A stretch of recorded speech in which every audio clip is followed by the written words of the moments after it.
se fue al huerto de Getsemaní a orar, y dice la Biblia, ruegos, súplicas, con lágrimas. ¿Usted puede imaginarse a Jesús llorando? ¿Puede imaginarse a Jesús levantando un ruego, unas súplicas intensas, y ver que de sus ojos brotaban lágrimas mientras oraba? Piense por un momento en eso. Y Jesús oraba en el día, Jesús oraba por la noche. Jesús, dice la Escritura, siendo muy oscuro y muy temprano se iba a orar, se apartaba a lugares desiertos a orar. La Biblia dice que Jesús pasó una noche orando. En el huerto de Getsemaní por lo menos oró 3 tiempos de 1 hora. Cada hora que terminaba venía donde los discípulos, ¿y cómo los encontraba? Durmiendo. Luego volvía 3 veces, oró 3 periodos de 1 hora y los encontraba durmiendo, y Señor orando, clamando. Si Jesús oró, ¿cuánto más nosotros? Este año 2023 es un año que creo yo que todos hemos empezado con grandes expectativas. Todos tenemos sueños, anhelos, queremos ver la mano de Dios de manera especial en nuestra vida. El año pasado fue un año de bendición, pero este año con la ayuda de Dios será mejor. Y estamos empezando el año. ¿Qué mejor manera de empezarlo con un programa de oración? Orar, hermanos, es hablar con Dios. Orar es hablar con Dios, apartar un tiempo para estar en su presencia, es todo. Es hablar con Él, es contarle cómo estamos, los anhelos que tenemos, presentarle nuestros sueños, abrir nuestro corazón con sinceridad y contarle cómo estamos, los miedos, las tentaciones, las luchas que tenemos. Pero hablar con Él es necesario. O volver a la oración si la hemos descuidado, o fortalecer nuestra vida de oración. Porque Dios quiere hacer cosas grandes este año. Y yo quiero, amados, que cuando llegue diciembre, así como lo hicimos el año pasado, ¿se acuerdan ustedes de los testimonios que hubo aquí en diciembre? Vimos las respuestas de Dios. Ahora hemos empezado este nuevo año y queremos en diciembre ver la gloria de Dios, poder decir, Dios mío, este año Dios hizo cosas grandes. Nuestro Dios es grande y Él quiere hacer cosas grandes este año. Pero para que los cielos actúen, en la tierra tiene que haber oración. Observen la Escritura. ¿Cuál hombre, mujer o pueblo que buscó a Dios fue decepcionado? Todos ellos encontraron respuesta. Todos ellos encontraron un milagro. Yo no sé a qué anhele usted este año. Tal vez sea coincidencia lo que le voy a decir. El año pasado fue el año 2022. Haga la suma de los dígitos que componen ese número. 2022, 2 más 0 más 2 más 2, ¿cuánto da? 6. En la Biblia es número de hombre. Ahora sume los dígitos de este año 2023. 2 más 0 más 2 más 3. 7 es número de Dios. Este año es bueno. Este año Dios va a hacer cosas grandes. Este año Dios se va a manifestar en tu familia, en tu casa, va a responder a tus oraciones de modo especial, va a abrir puertas que estaban cerradas, va a derribar enemigos que se han levantado, usted va a traspasar sus límites. Gracias por ese amén, hermano, me anima. Es que es en serio, esto no es un accidente, estamos en un año especial, Y vamos a través de nuestra oración y nuestro ruego a bajar los recursos del cielo para terminar la construcción del auditorio que estamos haciendo para la gloria de Dios. Y una de esas estrategias es la siguiente.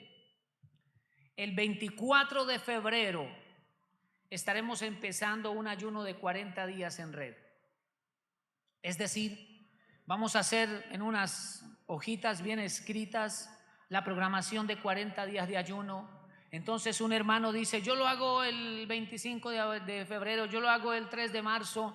Pastor, yo quiero hacerlo todos los lunes. Entonces allí se van a anotar. Pastor, pues yo no puedo hacerlo hasta por la tarde, pero sí puedo hacerlo mediodía. Anótese. pastor, yo quiero hacer los 5 días, mediodía, anótese.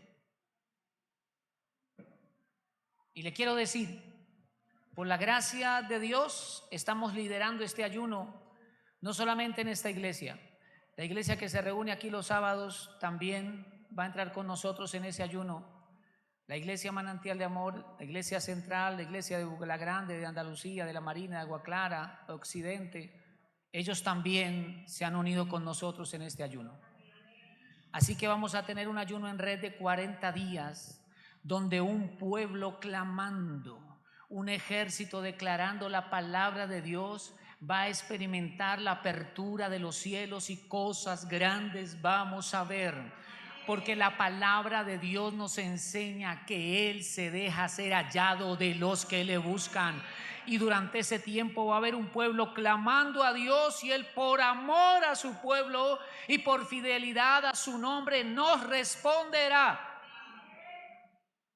Y usted involúcrese en ese ayuno. Si tal vez usted dice, pastor, yo no me voy a hacer 3 días de ayuno, un lunes, luego un miércoles, luego un viernes, anótese y diga, voy a aprovechar esos 40 días para hacer 40 devocionales. En cada mañana me levantaré y le diré a mi Señor, aquí estoy, Dios, aquí estoy. Y tú vas a ver la respuesta del Señor. Y por eso el tema de hoy se llama la necesidad de la oración. La necesidad de la oración. ¿Usted sabe cuántos problemas se están enfrentando hoy? Crisis familiares, problemas emocionales profundos, crisis financiera, peligros del mundo. Pero vamos a ver cómo la oración es una herramienta y una poderosa arma para avanzar en victoria en el nombre de Jesús. El Señor Jesucristo fue un ejemplo para sus discípulos. Ellos lo veían orar, por eso ellos le dijeron a Jesús, enséñanos a orar. Estamos hablando de discípulos judíos. El judío común y corriente ora por la mañana y ora por la tarde, pero ellos vieron algo especial en Jesús y le dijeron, enséñanos a orar. Entonces Jesucristo impactó a sus discípulos con su ejemplo. Qué bueno que podamos decirle a nuestros hijos, mi hijo, hay que buscar a Dios, pero Él nos ve cuando estamos de rodillas. Mi hija, hay que buscar al Señor, pero ella nos ve cuando estamos orando. No estoy diciendo con esto que ore para que sus hijos lo vean, pero ellos verán el testimonio de tu vida de oración. Así que necesitamos orar, clamar a nuestro Dios. Y uno de los que fue impactado por la vida de oración de Jesús se llama Santiago, que es la epístola que usted tiene abierta. Santiago era medio hermano de Jesús, es decir, después del nacimiento de Jesús nacieron varios hijos de la unión de José y María, y uno de ellos fue Santiago que estamos leyendo. Medio hermano de Jesús, fue el líder del avivamiento en Jerusalén. Oiga, y este hombre tenía un apodo. Le decían rodillas de camello. Leí otros textos donde dice que le decían rodillas de camello viejo. Por favor, imagínese esas rodillitas. ¿Y sabe por qué era? Porque tenía callos de su vida de oración. Así que ese hombre tiene que enseñarnos acerca de la oración. Yo creo que las rodillitas de nosotros están limpiecitas, bonitas. Como el hermano que compra la Biblia nueva y pasan 7 años y la tiene nueva, no la usa, no la resalta, no estudia. Qué linda esa Biblia de 10 años que ya tiene un poco de orejas, está sucia, negra, marcada, esa ha sido usada. Que Dios nos ayude a orar. Vamos a ver en primer lugar, según este escrito entonces de este hombre, de este discípulo del Señor, en primer lugar vamos a hablar de la oración y la sabiduría de Dios. Oiga, la oración y la sabiduría de Dios. Vamos a leer por favor Santiago capítulo 1, versículos 2 al 7. Dice el verso 2: hermanos míos, tened por sumo gozo cuando os halléis en diversas pruebas, sabiendo que la prueba de vuestra fe produce paciencia. Mas tenga la paciencia su obra completa para que seáis perfectos y cabales sin que os falte cosa alguna. Leo estos 3 versículos para decirles que el contexto es la prueba. Enfrentamos pruebas de fe, enfrentamos momentos de crisis, somos probados. Pero ¿qué nos dice aquí el Señor? Verso 5. Y si alguno de vosotros tiene falta de sabiduría, ¿qué debe hacer? Pídala a Dios. Ya que el contexto son las pruebas, quiere decir que cuando yo esté viviendo un momento de crisis, debo pedirle a Dios sabiduría para tomar buenas decisiones y sortear la prueba. Note que no está diciendo pídale a Dios que le quite la prueba. Pídale a Dios que le dé sabiduría para sortear la prueba. Cuando Jesús fue al huerto de Getsemaní a orar, el Padre no le quitó la cruz, lo fortaleció para que la enfrentara. Cuando estamos enfrentando un momento crítico, la solución no es quita esto ahora, Señor, sino Dios mío, dame la sabiduría y la fuerza para enfrentar mi momento. Porque debemos reconocer que a veces vienen pruebas a nuestra vida porque a través de ella Dios nos está llamando a su presencia. Dios nos está llamando a orar. ¿O acaso no es cuando estamos en crisis que más oramos? Tranquilos, no digan amén, pero así es. Cuando estamos en una profunda crisis, en un profundo problema, ay Dios mío, hasta el ateo se vuelve cristiano. Todos invocan a Dios. Y aquí nos está diciendo, cuando esté siendo probado, ve a Dios y pídele sabiduría. ¿Qué debo pedirle a Dios? Sabiduría. Pero creo yo, hermanos, que la mayor parte de nuestras peticiones son tan terrenales. Señor, mándame la platica para los servicios, la platica para el arriendo, ayúdame a pagar el semestre, Señor, que mi negocio prospere, etcétera, etcétera. Y nos enfocamos, hermanos, en lo terrenal. Se convierte lo terrenal en la prioridad para nosotros, pero estamos cambiando la agenda, porque lo primero que debemos buscar es a Dios y el reino de su justicia. Las demás cosas se llaman añadidura. Nuestra oración debe ser guiada por el Espíritu Santo y debemos, hermanos, empezar a pedir tesoros celestiales, porque los terrenales se consiguen aquí. Pero los tesoros celestiales son dones de Dios, quiero decir regalos de Dios.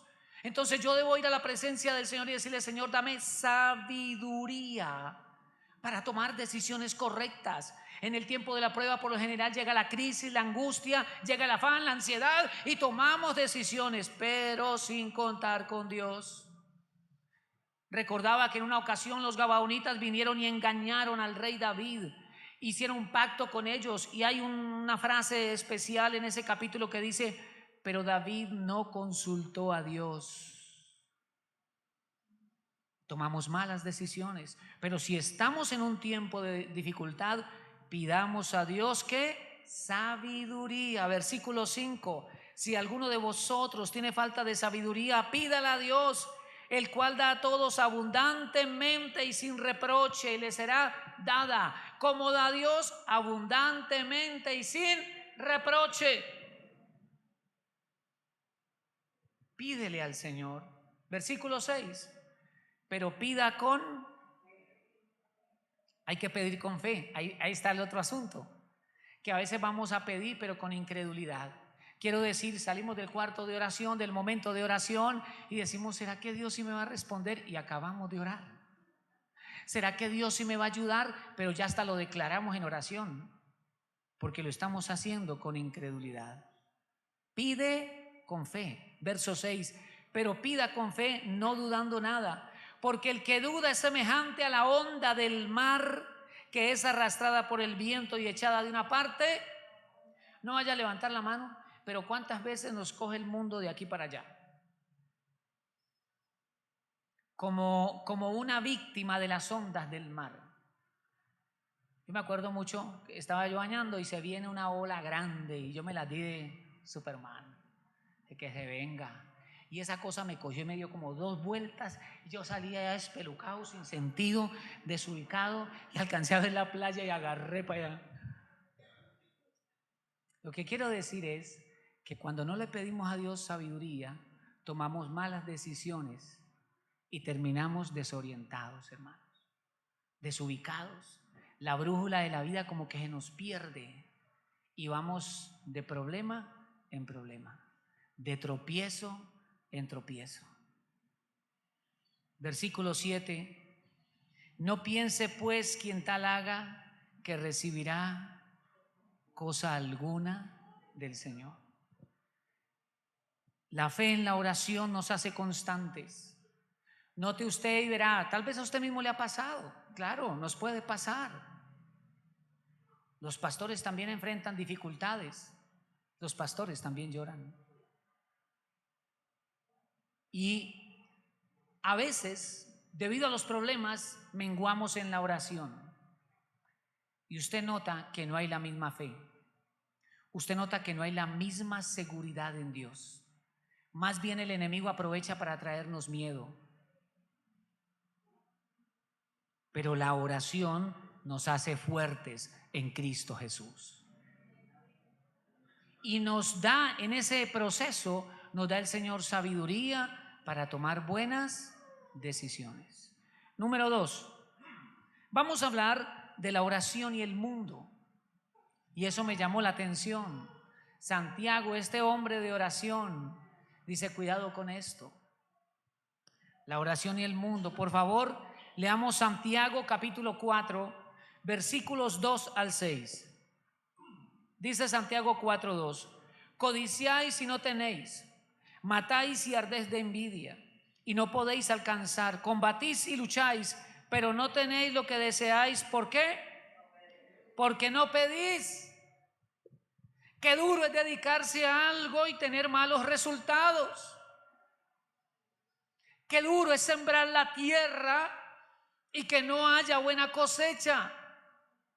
Qué duro es esforzarse y concentrarnos en algo y cuyos resultados sean pobres, escasos. Y aquí dice, y tienen esos resultados porque no piden. Porque no piden. O sea que mis buenos resultados están en relación directa con pedirle a Dios. Vamos a pedirle a Dios este año. Y vamos a empezar este año pidiéndole al Señor. Versículo número 3: pedís y no recibís, porque pedís mal para gastar en vuestros. Me acuerdo mucho a un hermano que me dijo: pastor, después de estar haciendo esto como por 15 años, me di cuenta que Dios no me mandó a hacerlo. Y yo me quedé así como, porque yo sé ese hombre cómo amaba eso. Yo, ¿cómo así, hermano? Imagínate que hay cosas que podemos hacer. ¿Sabe que usted puede hacer muchas cosas? Nosotros podemos construir una torre como la de Babel, pero Dios no manda a hacerla. Podemos emprender proyectos, podemos emprender planes, pero Dios no ha dicho nada. Por eso muchas veces pedimos y no recibimos, porque estamos pidiendo para satisfacer nuestros deleites. Y esa es una oración que está impulsada por el ego. Señor, dame esto. Señor, dame aquello. Señor, yo te pido que. Pero no hay un corazón humilde. No hay un propósito de honrar a Dios, sino que queremos satisfacernos a nosotros mismos. ¿Y de qué sirve lo que alcancemos si Dios no está? Porque la bendición que viene de la mano de nuestro Dios no añade tristeza con ella. No añade tristeza. Dice ahora el versículo 4. ¿Qué dice la primera frase? Uy, Dios mío bendito, eso suena fuerte. Oh, almas adúlteras. Y resulta que esta carta fue escrita a la iglesia del Señor Jesús. Esto no fue escrito para inconversos. Esto fue escrito, se llama epístola universal porque fue escrita para todos. Para la iglesia, Quiero decir, no fue un escrito a una iglesia específica como la carta a los romanos o la epístola a los efesios. Esto es para todos, así que nos está hablando a nosotros, hermano, y que a uno le digan así, alma adúltera. Wow. ¿Por qué llama esto así? Versículo 4. Oh almas adúlteras, ¿no sabéis que la amistad del mundo es enemistad contra Dios? La amistad del mundo es enemistad contra Dios. Cualquiera pues que quiera ser amigo del mundo se constituye en enemigo de Dios. Hermano, pero ¿quién quiere ser enemigo de Dios? Pero sí creo que hay muchos que quieren ser amigos del mundo. Quiero decir, a veces nosotros no nos distinguimos porque realmente somos amigos de Dios, porque caminamos con Él. Entonces, usted notará que hay hermanos, aquí no para la gloria de Dios, hay hermanos que de febrero a mayo, qué fidelidad, pero a mitad de mayo se van perdiendo porque llega la feria, vuelven en julio, agosto, hasta noviembre porque llega diciembre con el merecumbe y con los días, entonces se van y vuelven por allá en febrero. Y entonces ahí está el hermano, es amigo o amiga del mundo. ¿Quieres ser amiga o amigo de Dios? Y quieres ser amigo del mundo. Y Dios dice, no, Señor. El que quiere ser amigo del mundo se constituye en enemigo de Dios. Wow. Aquí no hay gris. O es blanco o es negro. Pero mire lo que dice el verso 5, reforzando lo que acaba de decir. Verso 5. ¿O pensáis que la escritura dice en vano? El Espíritu, note que ahí está con E mayúscula, porque está hablando del Espíritu Santo. El Espíritu Santo que Él ha hecho morar en nosotros nos anhela.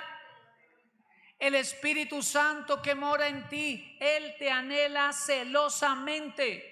Hablamos de ese celo santo de Dios. El Espíritu Santo quiere llevarte a vivir de manera correcta, de manera agradable delante del Padre Celestial.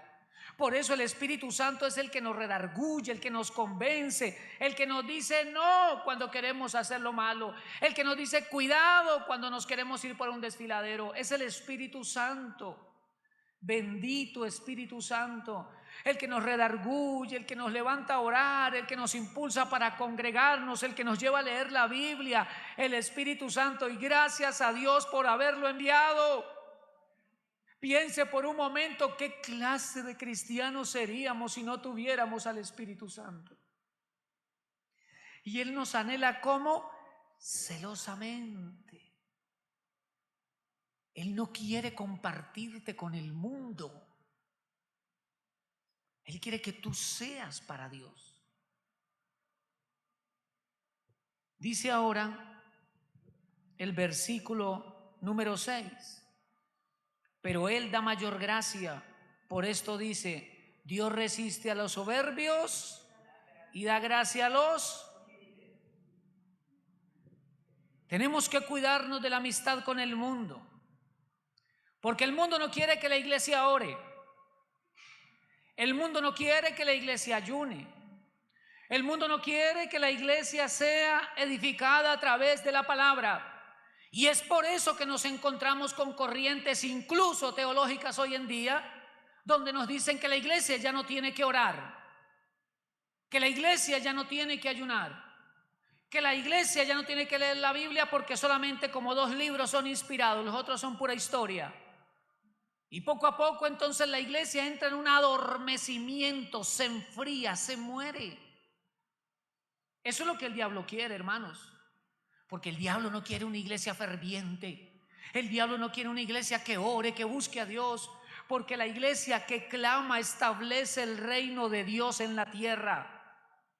Por eso fue que Jesús dijo, cuando oren, digan, venga tu reino y hágase tu voluntad aquí en la tierra, así como en el cielo. La oración hace que el reino de Dios se establezca. Amados, recuerden, Para que un reino sea establecido, el anterior tiene que caer. Cayó el imperio egipcio, entonces se levantó el imperio medo-persa. Cayó este, se levantó Babilonia. Cayó este, se levantó Grecia. Cayó este, se levantó Roma. El reino de las tinieblas tiene que caer para que se establezca el reino de Dios. Por favor, abra sus ojos espirituales, su discernimiento espiritual. ¿Qué clase de reino está gobernando Tuluá y el corazón del valle? Mire las consecuencias: muertos casi todos los días, violencia, narcotráfico, una cantidad de cosas impresionantes. Y para nosotros se va convirtiendo eso en algo normal, porque ya está ocurriendo con frecuencia. Eso es parte que vamos a hacer, cada uno en lo suyo. Y nos vamos endureciendo, hermanos. Y lo que Dios quiere es establecer su reino en esta tierra. Y la llamada a hacerlo es la iglesia. La iglesia debe orar, debe clamar, y la iglesia somos nosotros. Somos soldados del ejército de Dios. Y por amor a Él digan amén. Gracias, hermanos. Somos soldados del ejército de Dios. Y somos llamados a orar, a clamar, porque es necesario que las estructuras de violencia y criminalidad en Tuluá caigan en el nombre de Jesucristo. Y si la iglesia se levanta a orar, si la iglesia se levanta a ayunar, la gloria de Dios visitará nuestra tierra. La gloria de Dios visitará nuestra iglesia. La gloria de Dios visitará nuestra familia y nuestra vida. Dios quiere hacer cosas grandes. El cielo quiere hacer cosas grandes, y en la tierra se tiene que levantar un clamor. La iglesia tiene que despertarse. Yo le decía al Señor: Señor, convoca a tu pueblo a la oración, convoca a tus hijos a la oración. ¿Por qué tenemos que esperar que un hijo caiga en las drogas? ¿Por qué tenemos que esperar que el esposo, que la esposa se enferme? ¿Por qué tenemos que esperar caer en la cárcel o en tremendos peligros para decir: ahora sí voy a orar y ayunar? Yo le decía al Señor: convoca a tu pueblo. En el Antiguo Testamento el Señor utilizaba las trompetas para convocar a su pueblo. Cuando la trompeta sonaba, era porque el pueblo debía reunirse para escuchar un nuevo decreto del rey, un nuevo decreto del gobierno. Cuando tocaban las trompetas era porque se le estaba diciendo al pueblo: era tiempo de marchar. Por eso sonará la trompeta y la iglesia, el pueblo de Dios, será levantado. Y cuando sonaba la trompeta, también sonaba para que el ejército se reuniera, porque era tiempo de batalla. Y yo le decía al Señor: Señor, suena la trompeta, convoca a tu pueblo a levantarnos en oración y en ayuno, porque es necesario que la iglesia avance y que el reino de las tinieblas retroceda. Veremos la mano de Dios en nuestra familia, veremos la mano de Dios bendiciendo nuestros proyectos, veremos la mano de Dios convirtiendo a aquellos de nuestra familia que no han llegado a los pies de Cristo. Veremos la mano del Señor derrotando a nuestros enemigos, a los que se han levantado contra la iglesia de Jesucristo el Señor. Veremos la mano de Dios abriéndonos puertas de bendición como no ha pasado antes. Vamos a ver la diestra del Señor levantándose a nuestro favor para destruir a nuestros enemigos, porque la Biblia lo enseña, hermanos. Miremos la escritura. Dios mío, allá en el libro de Ezequiel dice: y busqué entre ellos hombre que hiciese vallado, que se pusiese en la brecha delante de mí a favor de la tierra, pero no lo hallé, y por eso derramé sobre ellos mi ira. A mí me cautiva ese versículo porque dice: y busqué entre ellos hombre, y está en singular. Busqué uno que se postrara, uno que orara, uno que llorara delante de mí, uno que se arrepintiera. Pero estaban tan ocupados en sus negocios, estaban tan ocupados en sus propios proyectos, que no había tiempo para buscar a Dios. No había tiempo para humillarse. Y yo creo que Dios nos está llamando. Dios nos está llamando a buscar al Señor. Verso 6. Pero Él da mayor gracia. Por esto dice: Dios resiste a los soberbios y da gracia a los humildes. La palabra humildad viene de un término griego que significa no levantarse mucho del suelo, estar allá abajo, sumiso a Dios, sometido a Dios.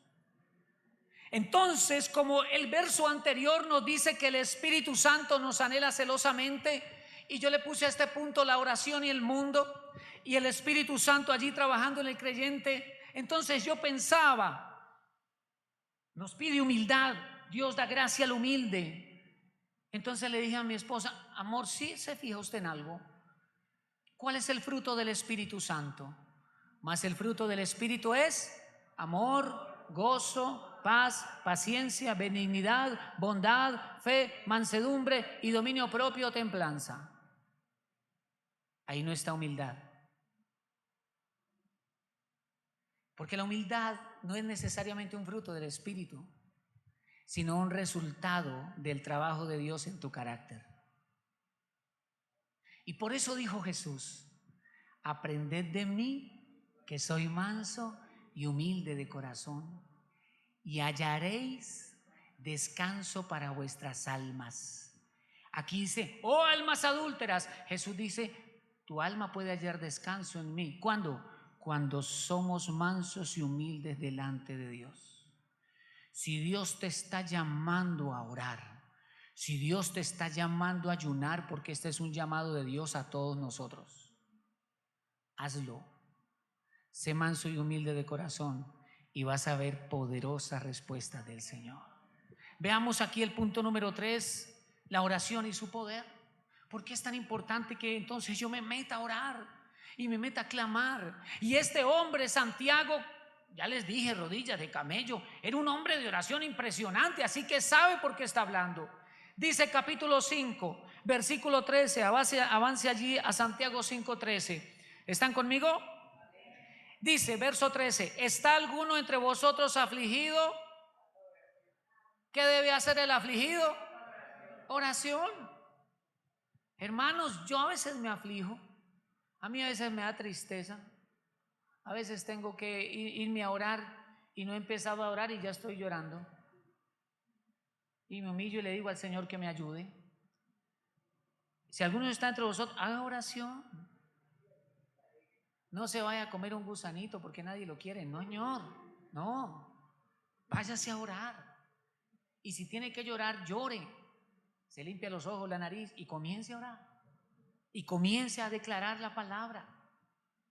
Verso 13: ¿está alguno entre vosotros afligido? Haga oración. ¿Está alguno alegre? Cante alabanzas. Cante alabanzas al Señor. Verso 14: ¿está alguno enfermo entre vosotros? Llame a los ancianos de la iglesia y oren por él, ungiéndole con aceite en el nombre del Señor. Y la oración de fe salvará al enfermo y el Señor lo levantará, y si hubiere cometido pecado le serán perdonados. Verso 16: confesaos vuestras ofensas unos a otros y orad unos por otros para que seáis sanados. La oración eficaz del justo puede mucho. ¿Cuánto puede la oración? Mucho. Pastor, yo estoy orando para que mi esposa se convierta a Jesús. Yo estoy orando para que mi esposo se convierta. Yo estoy orando para que mis hijos vengan a los pies de Cristo. Vamos a orar y vamos a ayunar por eso. Mis hermanos, yo me reúno con ellos y ya me piden oración y toda la cosa y vamos bien. Pero yo quiero que ellos empiecen a congregarse y que empiecen a servir a Dios. Entonces vamos a orar y vamos a ayunar por eso. ¿Cuántos de tu casa tú quieres que lleguen a los pies de Cristo? Ora y ayuna por ellos. Aprovecha estos 40 días que vamos a tener de oración y ayuno. Porque el viernes 6 de abril, Viernes Santo, vamos a tener una noche de milagros y sanidad. Y usted los va a invitar y ellos van a ser tocados por el poder del Espíritu Santo. Dice el verso 17, mire esta belleza, hermano, ya estoy terminando, tranquilo. Santiago capítulo 5, versículo 17. Elías, vamos a hablar del profeta aquí. Elías era un hombre sujeto a pasiones semejantes. Este hombre tenía errores como nosotros, tenía fallas como nosotros, semejantes a las nuestras. Elías tenía un problema y era que él de vez en cuando se deprimía. Bueno, no sé con cuánta frecuencia, pero pues la Biblia nos dice, por ejemplo, que cuando obtuvo esa gran victoria en el Monte Carmelo, después salió a huir de la reina Jezabel y el rey Acab, que lo perseguían. Y dijo: Señor, quítame la vida, que ya me muera. Señor, llévame al cielo, porque hay que asegurar la salvación. Señor, llévame al cielo. Yo no sé aquí cuántos han hecho esa oración. Tranquilo, no levante la mano. Señor, para que la vida así, Dios mío, esta mujer que me tocó. Ay, Señor, llévame al cielo para que me extrañe cuando yo esté contigo. Ay, hermano, oraciones necias, oraciones necias. Y Elías tenía ese problema, Elías era un hombre con problemas como nosotros, pero él optó un día por buscar a Dios. Dice el verso 17, Elías era hombre sujeto a pasiones semejantes a las nuestras. ¿Y cómo oró? Él oró fervientemente. Esa palabra significa con fuego, con pasión. Él no iba a orar ahí: Señor, haga cualquier cosita, lo que usted quiera. Yo sé que yo soy malo, perverso, yo no merezco nada. Que sea lo que usted quiera.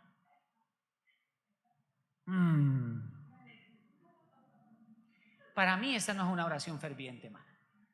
Yo veo una oración ferviente, una oración con fuego, es una oración en la que yo me comprometo, en la que yo empiezo a declarar las promesas, empiezo a declarar que eso que Dios ha prometido empieza a manifestarse en lo natural, en nuestro mundo, en nuestra familia, en la iglesia. Él oró fervientemente. Eso nos habla de una oración con fuego, y el fuego es símbolo del Espíritu Santo. Dice, y oró ferviente, ¿para qué? Verso 17, oró fervientemente para que no lloviese, y no llovió sobre la tierra. ¿Por cuánto tiempo? Por 3 años y 6 meses. Ese hombre recibió de Dios una orden. Mire esto, Dios le dijo a Elías: ora para que no llueva. ¿Cómo así? ¿Poderoso no era Dios sin necesidad de Elías para cerrar los cielos?